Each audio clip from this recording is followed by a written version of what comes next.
அனைவருக்கும் வணக்கம். என் பெயர் அப்துல் ராஜிக். நான் 4ஆம் வகுப்பு படிக்கிறேன். தொடக்கப்பள்ளி. நான் பாரதிய கவிதை சொல்ல வந்துள்ளேன்.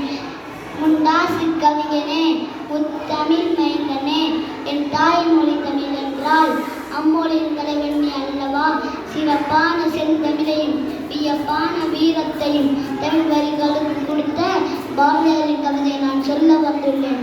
தேடி சோறு நிறந்தின்று பல சின்ன சிறு கதைகள் பேசி மனம் வாடி துண்டு மிக உணர்ந்து பிறர் வாழ பல செயல்கள் செய்து அதை கூடி கிள கருவ நேரி கொடுக்கிற என பின்மாயும் பல வேடிக்கை மனிதர் போலவே நான் வீழ்வேன் என்று நீந்தாயோ.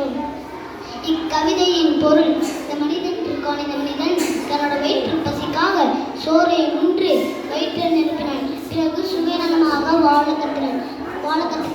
சரி, சுயநலமாக தான் வாழ்றான் என்று பார்த்தால் பொழுது கழிக்கிறதுக்கு மற்ற மனிதர்களோட பேசி பேசி பொழுதையும் கழிக்கிறான். பிரச்சனை வளர்க்கிறான், சண்டையும் போகிறான். கடைசியில் நான் தான் பெரிய ஆளுன்னு சொல்கிறான். ஆணவத்துக்கே போயிடுறான். அந்த ஆணவம் அவனை கஷ்டத்தில் கொண்டு போய் சேர்க்கிறது.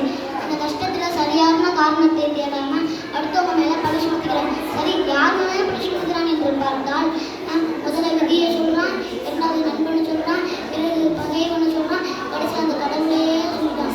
ஆனால் மனிதன் தன்னோட துன்பத்திற்கு காரணம் அவன்தான் என்பதை உணர மாட்டேங்கிறான். சரி மனிதன் அடுத்தவங்களை பழி சுமத்துகிறதுக்கு காரணம் என்னதான் தேடி பார்த்தால் தனக்கு கிடைக்க வேண்டிய பேரும் புகழும் அடுத்தவங்களுக்கு கிடைத்துவிடுமோ என்ற அச்சமே மனிதனை ஆணவத்தின் எல்லைக்கு கொண்டு செல்கிறது. இதனால் தான் என்னவோ பாரதி ஆணவத்தை ஒழிப்போம், நற்செயலை செய்வோம் என இறைவன் வேண்டினானோ மக்களாகிய நாமும் முண்டாசு கவிதை போல் ஆணவத்தை ஒழிப்போம், நற்செயலை செய்வோம், தீமை செயல்களை ஒழிப்போம்.